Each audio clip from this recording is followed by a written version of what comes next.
Good afternoon, good evening for me, and welcome to Capital Account. I'm Lauren Lister here in Davos, Switzerland, to bring you the latest and greatest, or where I can't get to and who I can't talk to at the World Economic Forum. Also, in unrelated news, I found out that Julian Assange is joining RT. We'll have more on both, but first, here's Dimitri Kofinas holding down the fort in Washington.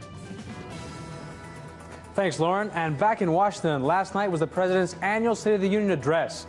And although there might have been a lot of good rhetoric, what was the substance? And that's why I'm sending this Congress a plan that gives every responsible homeowner the chance to save about $3,000 a year on their mortgage by refinancing at historically low rates. No more red tape, no more runaround from the banks. But who does this program really benefit? The average American whose cost of living has been rising, or the financial industry by helping to roll over more debt onto an already bloated government balance sheet? And speaking of bloated balance sheets, the FOMC concluded its two-day meeting this morning. And you know what they say about the buck stopping with the president? What's often forgotten is where that buck starts. And it starts quite literally at the Federal Reserve. The committee decided to keep the target range for the federal funds rate at 0 to 1/4%, and currently anticipates that economic conditions are likely to warrant exceptionally low levels for the federal funds rate, at least until late 2014. Operation Twist continues, and so does the financial repression of 0% interest rates, at least until 2014. But how long will the bond market continue to submit to the whims of policymakers? And are the Fed's policies just moving us from zombie banks to a zombie economy? Let's get today's Capital Account.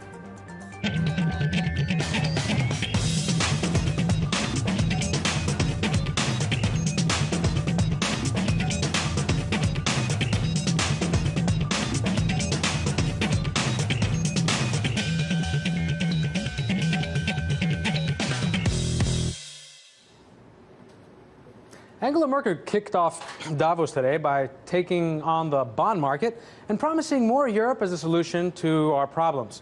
And while we've heard public concerns over the ills of crony capitalism, don't you worry. Davos has found just the man to defend it. Here to tell us about this and other palace intrigues from that snowy hamlet atop the Swiss mountains is our own Lauren Lister. So Lauren, you look kind of bundled up there. Is it cold? Yeah, it's cold. All right. Davos, it's a snowy, wintry resort. All right, so I don't want to waste your time, Lauren. I heard the news that Julian Assange will be broadcasting on the same network as us. What do you think of this? You think that they'll let him down in Davos there with you and cover some of the fat cats in the snow? That's the million-dollar question, right? Or maybe the billion-dollar question. So that's exciting news that Julian Assange is joining RT. That's very exciting. I mean, he's been such a prominent whistleblower and made such a big impact. It'll be really exciting to see what he'll do in a show, and an exciting extension of RT. What I think is kind of shocking is the mainstream media reception that I've been seeing. I've been looking at the headlines here about Assange and Kremlin TV and kind of that spin on things. I just think that that's so weird that the press wouldn't be more focused on what does that say that Assange, a whistleblower who's committed to telling the truth, is able to do so on RT. It just doesn't seem to go with the spin they've taken. And along those lines, when you ask if they will welcome him at Davos or if they will grant him any interviews, I think that the answer to both, I would venture to say, I don't know if they would accredit him, but I don't think that many people would talk to him because I'm having a hard time getting interviews and I haven't blown the whistle on the establishment in the same way that he has. Well, as our own Max Kaiser said, there's a bull market in descent, so I'm sure he'll be welcome amongst the rest of us. As Max Kaiser says. Exactly. So, that's right. All right, so I don't want to sidetrack you, Lauren, on the official agenda. What are you hearing? I know Germany's Angela Merkel gave her opening remarks. I presume the Eurozone is on the top of the agenda? Yeah, well, whether they like it or not, the Eurozone, of course, is on the top of the agenda because it's on top of everybody's mind. And whether or not that is the theme of the conference this year, which it's obviously not, I think the fact that Merkel made the opening remarks shows the significance of this to everyone that's attending here. 1,600 some business leaders who are probably very concerned, maybe possibly because of their investments, and what's going on in the Eurozone. What I thought was interesting about her speech is that she's not really promising them more. There's been so many demands from probably many in that audience for bigger bailouts, more money pledged, and she basically said, I can't give you that. What I'm going to give you is the promise of more stability, the promise of more integration as the solution, because if I promised you more than that and the bond market, we shouldn't say the bond market, and the markets attacked us, we wouldn't be able to deliver and we would just have an open wound. So here you kind of see, even though she's not going after the bond market, you can see that this is really kind of who she's at war with. Well, it hasn't been too hard. I mean, the bond market's been hibernating for decades. So, but I want to ask you something else. I've heard that there's a debate going on the future of capitalism. What exactly are you hearing about this? Well, Dimitri, obviously the irony we don't need to point out of a bunch of capitalists talking about the future of capitalism and if it's outdated. What I did think was really interesting was that it, of course, found a very fitting defender in Brian Moynihan, the CEO of Bank of America. There were some tough comments about capitalism or some concerns about capitalism from people like David Rubenstein, the CEO and founder of the private equity group, the Carlyle Group, who we know because we've talked about that investment he made in the Washington Monument to fix the cracks. But he was criticizing capitalism. Some others were too. And Brian Moynihan was saying, okay, hey, policymakers, don't go too far, though. You know, banks really have reined it in. And, you know, Western capitalism is all about boom and bust. That's part of the deal. When, come on, that's not the only deal, Dimitri. You and I talk about every day on this show. And I just heard yesterday in that great interview you did with Addison Wiggin, him saying we're in year 3 of what he predicts is 7 to 10 years of people being worried just about the return of capital, not the return on capital, and how difficult that's making things. And that is the consequence of this credit bust. And I don't hear him talking about that. So, you know, there's the debate on capitalism that's being had. There are plenty of people to defend it. I would have asked Brian Moynihan more about that. I did approach him for an interview. I was able to grab him, but his handler quickly was like, no way. Well, people always want capitalism on the way up, but on the way down, they scream for socialism. That's usual. So, Lauren, before you go, unofficially, and I heard you tweeted some kind of picture of you climbing out of an Occupy igloo. Is this like one of your tricks for getting interviews? Like, what are the tricks of the trade over there? You care to let us in on that? I don't think the igloo is going to help me get interviews with Moynihan or any of the other people that turned me down in there. But I do have news for you, because you say people want socialism on the way down. And I think that people think that is what this Occupy movement encapsulates. And I want to tell you what discussion I had with the Occupy protester out there at the igloos, who in fact is an American expat. Dimitri, guess what his concern was? One that he's really been studying. Debt. Fiat currency, the problem with the fact that debt has to be created in order to issue money. I said, hey, you sound a lot like an Austrian. And he said, you know, I've been listening to a lot of them. They've been coming through Zurich, where he lives, quite frequently. So I think that that's something important, because we talk about really what the ideas are in the Occupy movement. And, you know, it's not a giant, massive call for socialism. He probably watched this show, Lauren. He just wanted to impress you. He didn't tell you. That's why he said Austrian. It's a code word. Right. We gotta go, Lauren. We gotta go, Lauren. So stay warm. And that was Lauren Lister, host of Capital Account.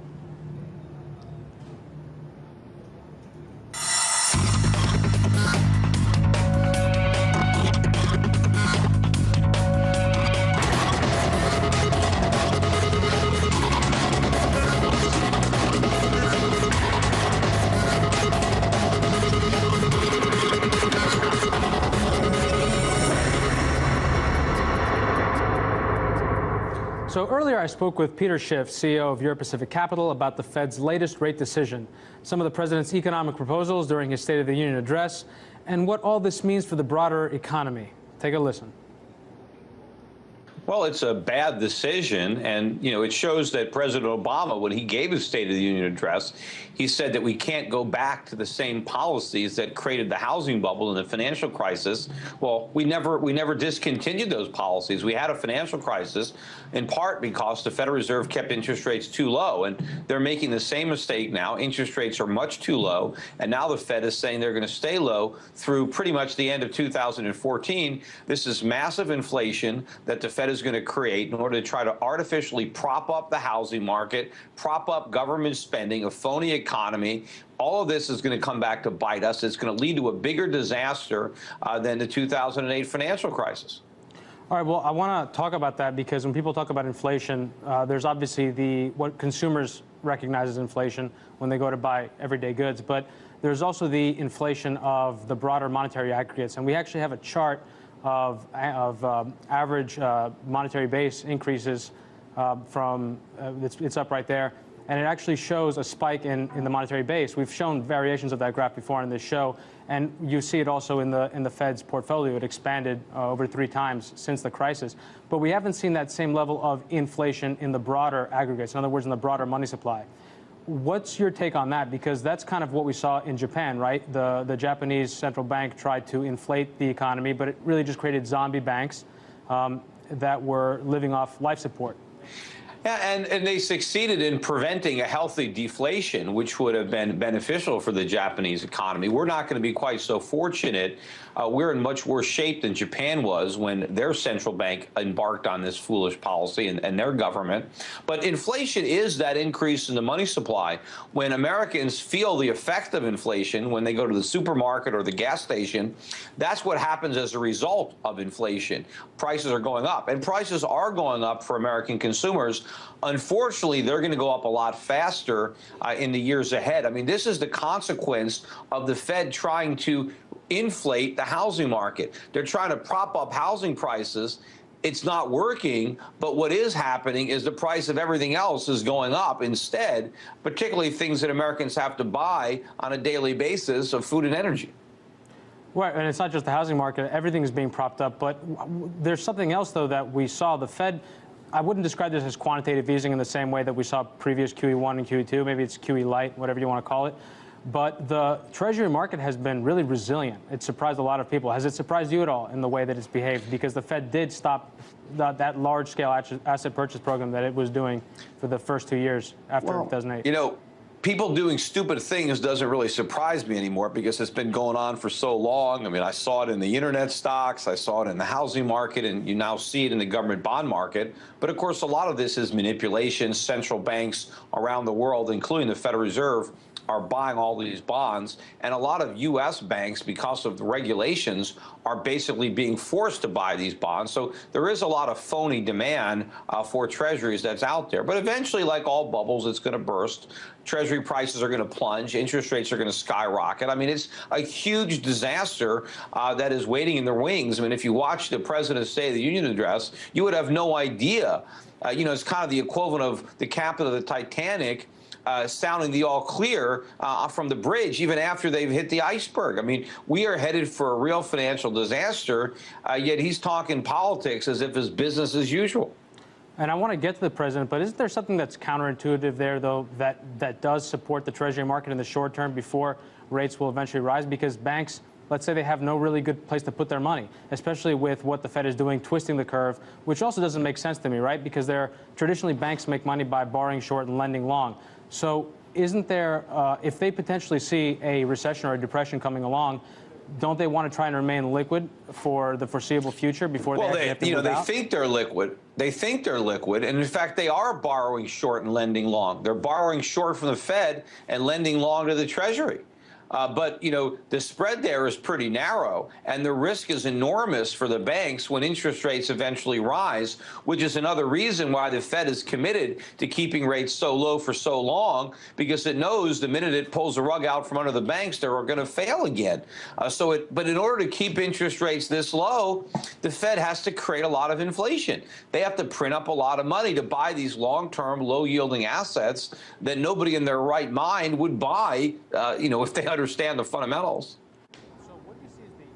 Still ahead, I continue my discussion with Peter on the Fed, the State of the Union, as well as a recent claim by economist Paul Krugman that we may be headed ever so slowly towards recovery. But first, your closing market numbers.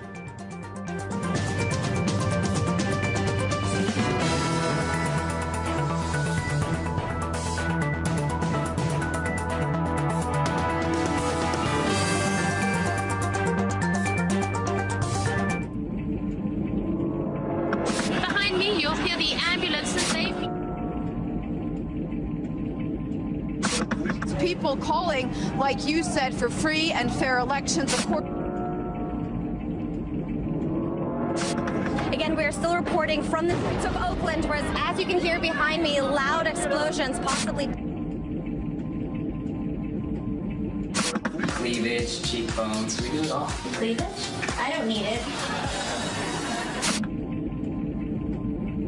But I gotta keep trying. Gotta keep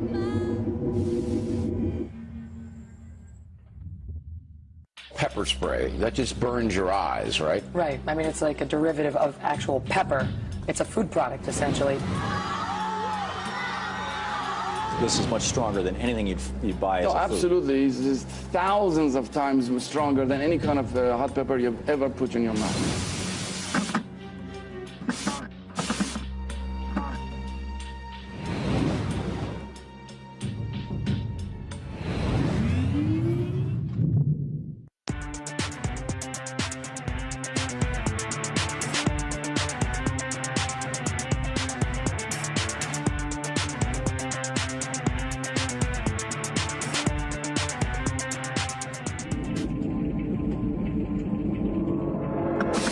You'll hear the ambulances. People calling, like you said, for free and fair elections. Again, we're still reporting from the streets of Oakland, where, as you can hear behind me, loud explosions, possibly. Cleavage, cheekbones, we do it all. Cleavage? I don't need it. But I gotta keep trying.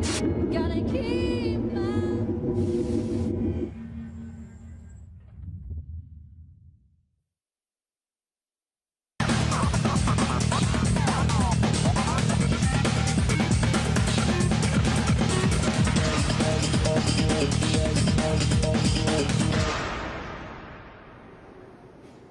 Welcome back. In this second part of my interview with Peter, I asked him how he sees the American economy recovering, even with the Fed stepping away, given that we've been on life support for so long.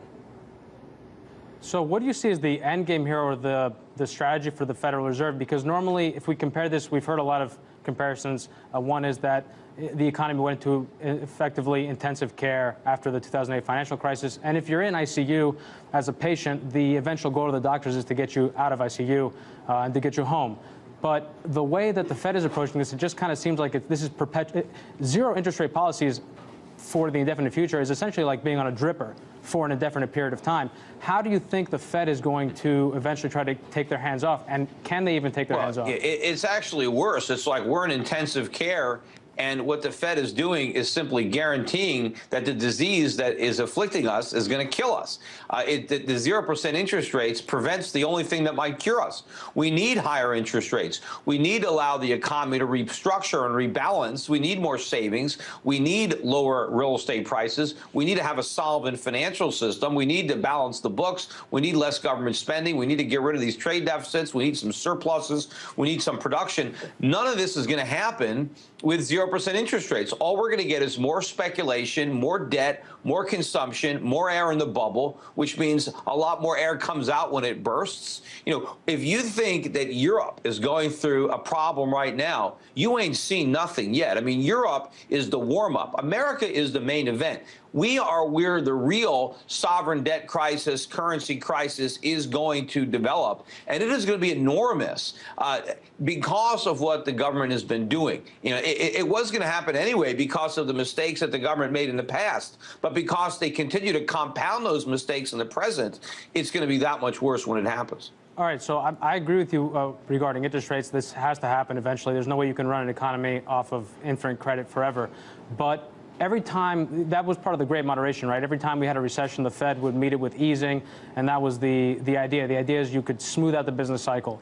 And that's created a mountain of debt over a prolonged period of time. And that mountain of debt has also contributed, in real terms, to structural changes in the economy. And those changes, manufacturing jobs, everything else, can't just come back overnight. So what kind of depression are we really looking at here? And at the end of the day, if the Fed eventually, whether it takes its hands off or not, eventually there's going to have to be a readjustment. But are we so far down that road that the government is eventually going to step in a much more forceful way, and we're not going to return to a free market economy? I mean, is that pretty much gone in your view? Well, we haven't had a free market economy in a long time, and we keep getting less and less free as the government continues to up the ante on its intervention. And the problem is, the more the government gets involved in the economy, the more they screw it up. And the more they screw it up, the more they get involved to try to solve the problems that they blame on the free market, but are actually a consequence of a lack of a free market and a direct byproduct of government policy and government intervention. But in answer to your question, we're going to have an inflationary depression. I think that's the worst kind. It's going to be worse than what we had during the 1930s. And every day the government only ensures that that depression is going to be that much deeper and last that much longer. And unfortunately, everything that the government is likely to do as a depression unfolds is going to exacerbate it and lengthen it. I mean, so we're not even close to having an understanding in Washington of what's causing the problem. And until we understand that, we're never going to solve it. We have to understand that the cure, the stimulus that the politicians always reach for, is the reason we're so sick. And the more they stimulate the economy, the sicker it's going to get. So going back to my point, though, so we're really sick, right? And we were really sick during the Great Depression, and one of the outcomes was that was more government, and eventually there was World War II. Is there any way that we're going to be able to avoid some sort of this going from an economic crisis to a political crisis? Well, I hope so. I mean, first of all, we're a lot sicker than we were in the 1930s, and unfortunately, the cure is nowhere in sight as far as being able to adopt it. We know what the cure is. It's just that we can't get the politicians to allow the economy to swallow it. But as far as the politics, I mean, we're going to go through something very traumatic as a nation, and it is a climate where real tyranny can flourish. I mean, look what happened in Germany, in the Weimar Republic, in the aftermath of that hyperinflation. We ended up with the Nazi Party coming to power. I mean, so when you have the type of environment that we're going to have, I think you're going to have civil unrest. I think people are going to be rioting because things are going to get bad in this country. And the more the government gets involved with stimulus, and I think ultimately we can have price controls, because the government is now denying that there's any inflation, even as they go on creating it. But eventually, gas prices will be so high, food prices will be so high that there will be a lot of calls to do something about it. And rather than turning off the printing presses and raising interest rates, I think they're going to look to control prices, and that's just going to create shortages and compound these problems. And it's going to be a very, very dangerous environment for civil liberties. And who knows, the government's going to get bigger and bigger and looking to consolidate its power, maybe silence the voices of people who are pointing out the problems. They've already got it all set up now with terrorists. They've got a lot of power now because of the war on terror. Well, they can describe or classify anyone they want as a terrorist and now throw them in jail and lock away the key. So people who are trying to point out what the government is doing wrong on a monetary basis or as a fiscal basis, I mean, who knows? They could be characterized as terrorists. People who are using the black markets, people who are buying food or energy illegally might be considered terrorists. Who knows? But there is a lot of risk out there. I hope it doesn't play out that way.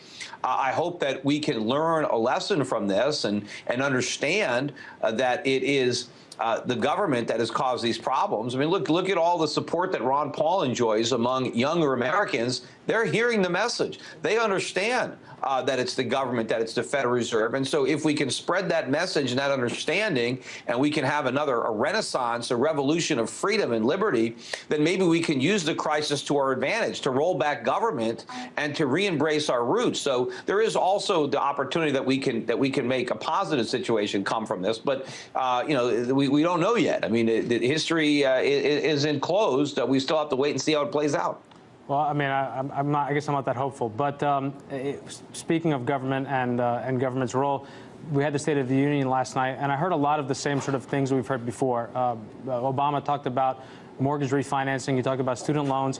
One of the things I find really interesting is every time we have our standard of living has deteriorated over the course of many years, and one of the reasons for that is that prices have gone out of whack with people's incomes and wages. And every time we have price increases, it seems that the financial sector, in conjunction with the government, want to come in and provide cheaper loans in order to enable people to buy and spend things that are out of reach instead of letting price adjust. So it creates debt accumulation. Now, one of Obama's latest plans is this mortgage refinancing. What is your take on that? Because it looks to me like all they're really doing is giving lower rates to people that already can't afford their mortgage, not allowing prices to adjust, and at the same time taking the liability and moving onto the government balance sheet away from private institutions.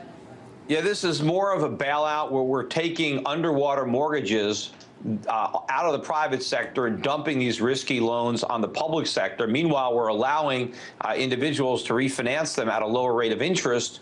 So those who pay are going to pay less. And that means when the people who default, the losses to the taxpayers are that much greater because of the fact that the performing mortgages are paying less. So this is the wrong thing to do. This is more of the very policies that Obama says we shouldn't go back to. He's expanding them. And, you know, the irony of, you know, when you talk about the student loans, the president was for more student loans, more aid and subsidies for education, and then he chastised universities for charging too much for college tuition. Why does he think they can do that? They do that because of all the government aid. If Obama wants colleges to lower their tuitions, stop subsidizing the students. Stop giving students money to pay the inflated prices. As long as we're subsidizing college and guaranteeing loans, Obama can scream all he wants, but the colleges are going to keep on raising prices. If he stops subsidizing the students, he won't have to beg colleges to cut their tuitions. They'll have no choice. They'll have to do it. All right, let me have another question for you, and this sort of ties into things, because a president is not expected to understand economics, but there seems to be this popular impression that mainline economists, these professional PhD economists, know what's best for the economy. And when they say jump, the politicians say how high. Paul Krugman was out with an article recently, and he talked about a report that came out citing how the U.S. is not in such bad shape because it's decreased its debt relative to its GDP, which is an argument, one of many that you hear a lot. And, well, the thing I want to point out, though, is that I think the whole thing about GDP is misleading, because GDP is its gross domestic product, it's activity in the economy. It just shows that more stuff is happening. But it doesn't necessarily mean that more good stuff is happening. We had GDP growth during the housing boom because people were building houses and they were taking out debt, and the debt was growing and GDP was growing, and people were saying, great, we're in a recovery. But all of that, all of what was built ended up being a liability and not an asset. So how does that make sense to you, the whole thing about debt to GDP and that being what's important? Well, first of all, I don't know what numbers Paul Krugman is looking at, because even though the GDP has grown, the debt is growing faster as a percentage. That was CEO and Chief Global Strategist of Europe Pacific Capital, Peter Schiff. Unfortunately, we had to end it there, but there's a lot more from my interview with Peter, including his outlook for gold that we'll be posting onto our Capital Account YouTube channel tomorrow, so be on the lookout for that. And that's our show. Thanks for tuning in. Feel free to follow me at Covering Delta, and as always, the lovely Lauren Lister, who is in Davos, at Lauren Lister. And give us feedback at our show, at our channel on YouTube Capital Account. I'm Dimitri Kofinas. From everyone here at Capital Account, have a good night.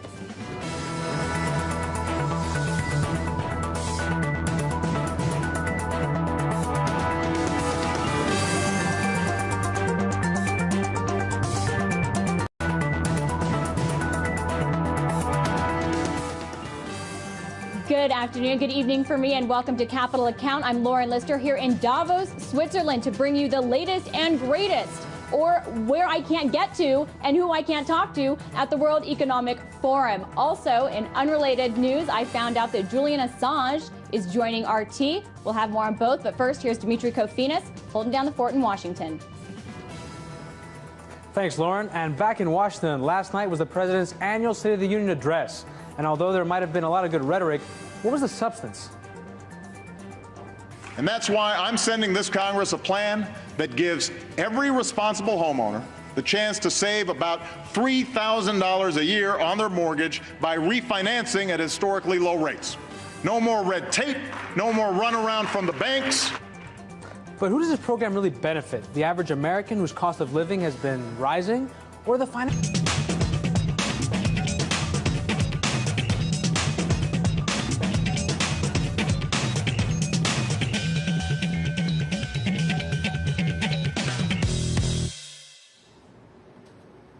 Angela Merkel kicked off Davos today by taking on the bond market and promising more Europe as a solution to our problems. And while we've heard public concerns over the ills of crony capitalism, don't you worry. Davos has found just the man to defend it. Here to tell us about this and other palace intrigues from that snowy hamlet atop the Swiss mountains is our own Lauren Lister. So Lauren, you look kind of bundled up there. Is it cold?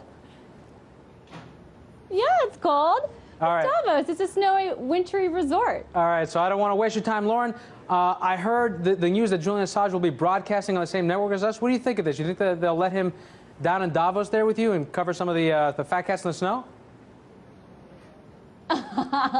That's the million-dollar question, right? Or maybe the billion-dollar question. So that's exciting news that Julian Assange is joining RT. That's very exciting. I mean, he's been such a prominent whistleblower and made such a big impact. It'll be really exciting to see what he'll do in a show, and an exciting extension of RT. What I think is kind of shocking is the mainstream media reception that I've been seeing. I've been looking at the headlines here about Assange and Kremlin TV and kind of that spin on things. I just think that that's so weird that the press wouldn't be more focused on what does that say that Assange, a whistleblower who's committed to telling the truth, is able to do so on RT. It just doesn't seem to go with the spin they've taken. And along those lines, when you ask if they will welcome him at Davos or if they will grant him any interviews, I think that the answer to both, I would venture to say, I don't know if they would accredit him, but I don't think that many people would talk to him because I'm having a hard time getting interviews and I haven't blown the whistle on the establishment in the same way that he has. Well, as our own Max Kaiser, financial industry, by helping to roll over more debt onto an already bloated government balance sheet. And speaking of bloated balance sheets, the FOMC concluded its two-day meeting this morning. And you know what they say about the buck stopping with the president? What's often forgotten is where that buck starts. And it starts quite literally at the Federal Reserve. The committee decided to keep the target range for the federal funds rate at 0 to 1/4%, and currently anticipates that economic conditions are likely to warrant exceptionally low levels for the federal funds rate, at least until late 2014. Operation Twist continues, and so does the financial repression of 0% interest rates, at least until 2014. But how long will the bond market continue to submit to the whims of policymakers? And are the Fed's policies just moving us from zombie banks to a zombie economy? Let's get today's Capital Account.